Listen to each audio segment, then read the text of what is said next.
السلام علیکم ورحمۃ اللہ وبرکاتہ۔ اشک بار آنکھوں سے پڑھی جانے والی رکت انگیز داستانیں زلف و زنجیر مع لالہ زار۔ آج میں سٹوری نمبر 21 ریڈ کرنے جا رہی ہوں۔ سٹوری نیم ہے شوکت اقتدار۔ آج ہجرت کی رات تھی۔ سارے قبیلے کے نمائندہ کفر طیب بے نیام لیے انتظار میں کھڑے تھے، اسی رسول رحمت کے انتظار میں جو انہیں ہلاکت و تباہی کے دھانے سے آسائش و دوام کی ٹھنڈی چھاؤں میں واپس لانا چاہتا تھا۔ اچانک پچھلے پہر کا شانہ نبوت کا دروازہ کھلا، ایک کرن چمکی اور آنکھیں خیرہ ہو کر رہ گئی۔ خدا کا حبیب مسکراتا وہ باہر نکلا اور تلواروں کے سائے سے گزر گیا۔ سحر کے اجالے میں صحرائے کفر کے خونخوار درندے جب دیوار پھاند کر اندر داخل ہوئے تو یہ معلوم کر کے حیرت سے وہ ایک دوسرے کا منہ تکتے رہ گئے کہ پیغمبر ان کی پلکوں کے نیچے سے گزر گیا، اور انہیں خبر تک نہیں ہوئی۔ ہزار تیاریوں کے باوجود زہر میں بجھی ہوئی تلواروں کا مصرف حاصل نہیں ہو سکا۔ قبائلی عرب کے مشترک محاذ پر آج کی شکست فاش سے رہبران کفر تلملا کے رہ گئے۔ فوراً ہی دارالندوہ میں مشاورت کی مجلس منعقد ہوئی اور طے پایا کہ ابھی محمد صلی اللہ علیہ وسلم زیادہ دور نہیں گئے ہوں گے۔ اگر تعاقب کیا جائے تو آسانی سے انہیں پکڑا جا سکتا ہے۔ کچھ ہی لمحے کے بعد مکے کی گلیوں میں اعلان ہو رہا تھا کہ محمد صلی اللہ علیہ وسلم کو جو بھی گرفتار کر کے لائے گا اسے انعام میں سرخ اونٹ دیے جائیں گے۔ عرب کے مانے ہوئے شاہ سوار سراقہ کے کان میں جو ہی اس اعلان کی خبر پہنچی، وہ انعام کے لالچ میں اس مہم کو سر کرنے کے لیے تیار ہو گئے۔ فوراً ہی ایک تیز رفتار گھوڑے پر سوار ہوئے بھاگ سنبھالی اور دم کے دم میں نگاہوں سے اوجھل ہو گئے۔ کچھ دور چلنے کے بعد انہیں مدینے کے راستے پر دو جھلملاتے ہوئے سائے نظر آئے۔ خوشی سے چہرہ دمک اٹھا۔ سرخ اونٹوں کی قطار تصور میں رینگنے لگی۔ فرط مسرت میں گھوڑے کو مہمیز لگائی اور ہوا سے باتیں کرتے ہوئے آن کی آن میں قریب پہنچ گئے۔ خدا کا آخری پیغمبر صلی اللہ علیہ وسلم اپنے رفیق خاص حضرت ابوبکر صدیق رضی اللہ تعالیٰ عنہ کے ساتھ ناقہ پر سوار مدینے کی طرف تیز تیز بڑھتا جا رہا تھا۔ سراقہ نے کمند ڈالنے کے لیے جو ہی قدم آگے بڑھایا، ایک پرجلال آواز فضا میں گونجی، یا ارض خضعیہ، اے زمین اسے پکڑ لے۔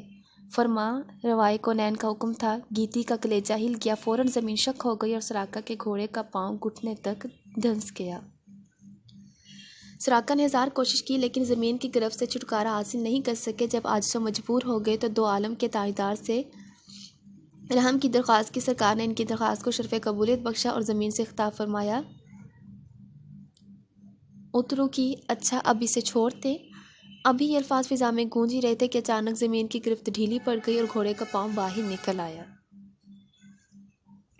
مال کا طمع بھی کیا چیز ہوتی ہے کہ بنی نوع انسان کو دیدہ و دانستہ فریب کا شکار ہونا پڑتا ہے۔ رہائی پا کر جب سراقہ واپس لوٹ رہے تھے تو تقصیر کی ندامت کے خوف سے دل ڈوبا جا رہا تھا۔ جیسے یہ میل 2 میل کی مسافت طے کی گئی کہ حرص کا شیطان پھر دل پر مسلط ہو گیا اور فریب کی راہ سے تلقین شروع کی۔ یہ واقعہ یوں ہی اتفاقاً پیش آ گیا تھا۔ اس کے پیچھے محمد صلی اللہ علیہ وسلم کی پیغمبرانہ توانائی کا قطعاً کوئی کرشمہ نہیں ہے۔ چلو واپس چلو، سرخ اونٹوں کے انعام کا ذریعہ موقع ہاتھ سے نہ جانے دو۔ محمد صلی اللہ علیہ وسلم کی گرفتاری کوئی انہونی چیز نہیں ہے۔ دل کی آواز پر پھر سراقہ نے گھوڑے کی باگ موڑ دی اور پھر تعاقب کرتے ہوئے سرکار کے قریب پہنچ گئے۔ اس بار بھی لبوں کو جنبش ہوئی، دھرتی کا کلیجہ شق ہو گیا اور سراقہ نے اپنے گھوڑے سمیت گھٹنوں تک زمین میں دھنس گئے۔ پھر سراقہ نے رحمت اکرم کو آواز دی، پھر بخشش و درگزر کو پکارا اور پھر رحمت مجسم نے احسان کی بارش کی۔ زمین کو اشارہ کیا اور کائنات گیر اقتدار کی گرفت میں سے سکتا ہوا دشمن پھر آزاد ہو گیا۔ اس بار دل کی گہرائی میں پیغمبر کی توانائی کا یقین پیدا ہو چلا تھا۔ بار بار سراقہ سوچ رہے تھے کہ ایک نیازمند کی طرح زمین کی فرمانبرداری بلا وجہ نہیں ہے۔ کائنات کے خدا کے ساتھ محمد صلی اللہ علیہ وسلم کا کوئی معنوی تعلق ضرور ہے، لیکن نفس کا شیطان بڑا ہی برا ہوتا ہے کہ یہ ظالم ایک ہی لمحے میں دل کی ساری بساط الٹ کر رکھ دیتا ہے۔ سراقہ کچھ ہی دور چلے ہوں گے کہ شیطان نے پھر سرگوشی شروع کی۔ محمد صلی اللہ علیہ وسلم اتنے ہی بڑے صاحب اقتدار ہوتے تو ایک تھکے ہوئے مجبور کی طرح مکے سے مدینے کی طرف ہجرت نہ کرتے۔ خیالی ہیبت کے آگے ہتھیار ڈال دینا بہادروں کا شیوا نہیں ہے۔ سرخ اونٹوں کا انعام تمہاری زندگی کا نقشہ بدل دے گا۔ چلو واپس لوٹو، اس سے زیادہ ذریع لمحہ تمہیں پھر کبھی میسر نہیں آئے گا۔ بالآخر سراقہ پھر شیطان کے فریب کا شکار ہو گئے، پھر تیزی کے ساتھ واپس لوٹے۔ پھر پیغمبروں کے لبوں کو جنبش ہوئی، پھر زمین کا دھانا کھلا اور سراقہ ایک گرفتار پنچھی کی طرح سسکنے لگا۔ رحمت یزدانی نے دوبارہ سراقہ کو موقع دیا تھا کہ وہ سنبھل جائیں، لیکن جب بار بار کی تنبیہ کے بعد بھی ان کی آنکھیں نہ کھلی تو پیغمبر نے خود حقیقت کے چہرے سے نقاب اٹھایا اور دل نواز تبسم کے ساتھ سراقہ کو مخاطب کیا۔ سرخ اونٹوں کے فریم میں اپنے نوشتہ تقدیر سے کیوں جنگ کر رہے ہو؟ تمہارا مستقبل میری نگاہوں سے اوجھل نہیں ہے، جن کی زلفوں کا اسیر ہونا مقدر ہے، اسی کو گرفتار کرنے آئے ہو؟ کیا اب بھی تمہیں کفر کی شب دجور کا سویرا نظر نہیں آیا؟ میں کھلی آنکھوں سے دیکھ رہا ہوں کہ کسرا کے سونے کے کنگن تمہاری کلائیوں میں چمک رہے ہیں۔ وہ دن زیادہ دور نہیں ہے کہ نصیبے کی ارجمندی تمہیں ایک وارفتہ حال دیوانے کی طرح میرے سامنے لا کھڑا کرے گی اور تمہارا سینہ اسلام و ایمان کی دولت لازوال کا گنجینہ بن جائے گا۔ پیغمبر صادق کی زبان حق ترجمان کے نکلے ہوئے یہ الفاظ راکا کے دل میں ترازو ہو گئے۔ تاریخ میں عالمی تسخیر کی یہ پہلی خوشخبری تھی جس کے پیچھے کوئی مادی سامان نہیں تھا۔ حیرت ہے کہ اس راکا کے ہاتھوں میں کسرا جیسے جابر و عظیم فرمانروا کے کنگن دیکھنے والا آج وطن سے بھی شہر بدر کر دیا گیا۔ حضرت راکا پر جلد ہی صبح سعادت طلوع ہوئی اور وہ مدینے کے دارالامان میں پہنچ گئے اور پروانے کی طرح شمع رسالت کے جلووں میں نہاتے رہے۔ کلائیوں میں کسرا کے سونے کے کنگن پہننے کا یقین ان کے دل کی دھڑکنوں سے منسلک ہو گیا تھا۔ جس رسول نے جبرائیل و میکائیل، عرش و کرسی، لوح و قلم، جنت و دوزخ اور حشر و نشر کی خبر دی تھی، اس رسول نے کنگن پہننے کی خوشخبری بھی عطا کی تھی۔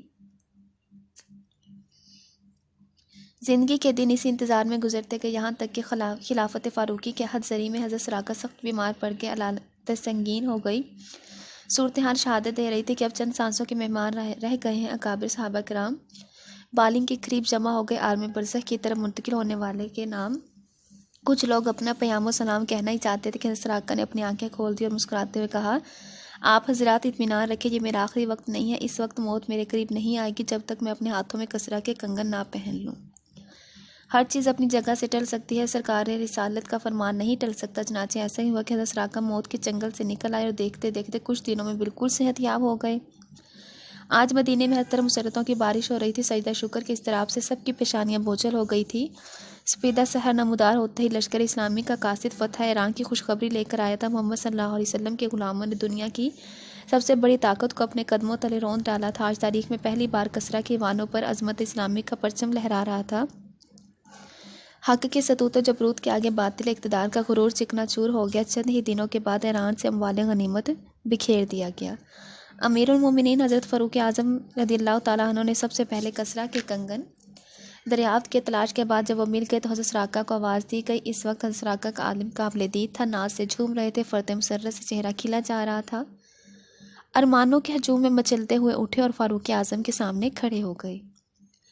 آج حضرت راکا کے لیے زندگی کی محبوب ترین گھڑی آ گئی تھی، جس کی آرزو کو ساری عمر ایمان کی طرح سینے سے لگا رکھا تھا۔ وہ آنکھوں کے سامنے جلوہ گر تھی۔ اہل مدینہ بھی کیف و مستی کے عالم میں اپنے آقا کا زندہ معجزہ دیکھ رہے تھے۔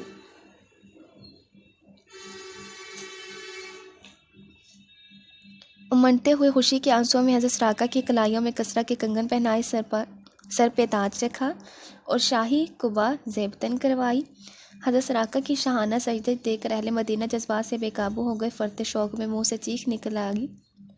فاروق اعظم عشق و ایمان کی رقت انگیز کیفیت دیکھ کر بے خود ہو گئے۔ لوگوں کو مخاطب کرتے ہوئے کہا، اس وقت کی بات ہے جب اسلام بے سر و سامانی کے عالم تھا۔ ایک یزدانی مسافر نے آج کی عظیم الشان فتح کی خبر دی تھی۔ کل میدان قیامت میں آپ حضرات گواہ رہیے گا کہ راکا کے ہاتھوں میں کسرا کے کنگن پہنا کر میں نے اپنے آقا کا فرمان پورا کر دیا۔ سرکار رسالت کی شوکت اقتدار کا یہ نظارہ تاریخ فراموش نہیں کرے گی کہ ایک جنبش لب پر کائنات گیتی کا نقشہ بدل گیا اور عشق رسالت کے فیضان نے عرب کے صحرا نشینیوں کو چشم زدن میں ساری دنیا کا فرما نروا بنا دیا۔ آج بھی ہو جو ابراہیم کا ایمان پیدا، آگ کر سکتی ہے انداز گلستان پیدا۔